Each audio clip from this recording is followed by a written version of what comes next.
Hello and welcome to Phantom Forces Weapon Spotlight, a series where I give a more subdued and informative look on the weapons of Phantom Forces. In this episode, I'll be covering the Type 20. The Type 20 is an assault rifle unlocked at rank 37. It deals 34 damage up to 30 studs and falls off to 24 damage by 140 studs. It fires at 650 RPM and it has a 1.05 times body multiplier and a 1.5 times head multiplier. The muzzle velocity is 2,625 studs per second, and it has a pretty high 1.6 studs penetration depth. Here is the shots to kill table.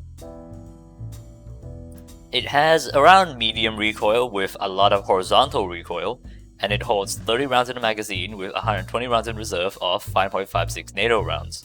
It has a 2.2 second reload speed and a 3.1 second empty reload speed. It has a 14 walk speed but is for some reason extremely slow while aiming, and a 16 aim speed. The Type 20 is a slower than average fire rate assault rifle that works sort of well at close to medium ranges, but it's pretty average and there are a lot of things that work against it. It has good medium range damage, seeing as it can 4-shot kill to the body even at long ranges. However, the recoil presents a bit of a problem.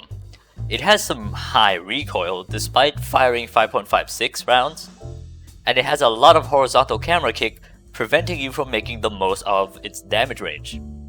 So then we move on to close range then, where it can 3-shot kill to the body and even 2-shot kill to the head, but we run into problems here too. The damage range for them is quite close, it's very close, at 40 to 50 studs, and considering that the Type 20 doesn't have much fire rate to begin with, it's pretty easy to get outgunned by like a PDW or a shotgun at this range. Not to mention that the Type 20 moves extremely slowly while aimed for some reason. The way to go is definitely to try to aim for the head all the time, while still trying to be in that 2-shot kill, 3-shot kill range but not getting too close.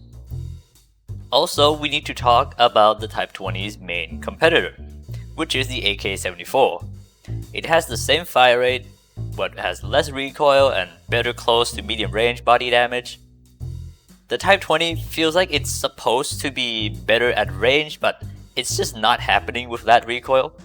If I have to be honest, the AK-74 is a much better weapon, and this sentiment was actually shared by most of the community back when the Type 20 was in testing. Overall, the Type 20 is a pretty average assault rifle that looks really nice, but it's an underwhelming side grade to the AK-74 that tries to do a lot of things but not really succeeding in any of them. But it does have some versatility in terms of attachments, which I will get into now. The 60 round drum mag increases your mag size dramatically, but also reducing your overall handling speed and reload speed. The drum mag is a pretty situational conversion. I'd say it's worth using on game modes like King of the Hill, or Capture the Flag, or on small maps like Metro, Neon District, and Bazaar. Or if you just like LMGs in general, then this would fit you perfectly.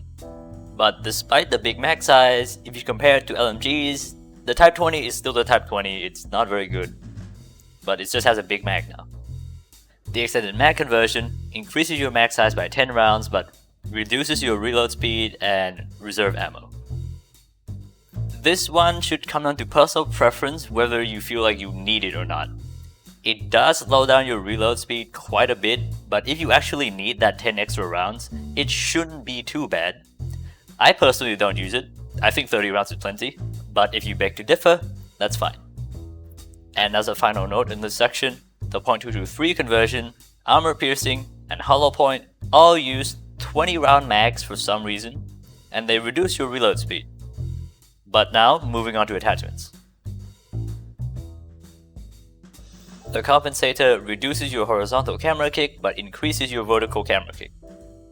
As stated earlier, the Type 20 has a lot of horizontal camera kick, so if you want to make the most out of the damage and get more range, then I highly advise that you use a compensator and learn to control the vertical recoil. It personally helped me a lot and it will most likely help you too. The integral suppressor has no review range and increases your damage range, but it decreases your damage and muzzle velocity. The damage penalty basically reduces your shots to kill to 4 shots to the body and 3 shots to the head at all ranges. I don't recommend using this unless you really like to flank, or find the idea of not appearing on the radar at all very important. The damage penalty is a pretty big downside considering that the Type 20 is already not that good, but if you feel like this is going to let you flank really well, then go ahead. A good flank can make up for bad weapon performance. And that concludes this episode of Phantom Force's Weapon Spotlight. If you enjoyed this video, please leave a like and subscribe to the channel as it helps a lot. Thank you for watching, and see you next time.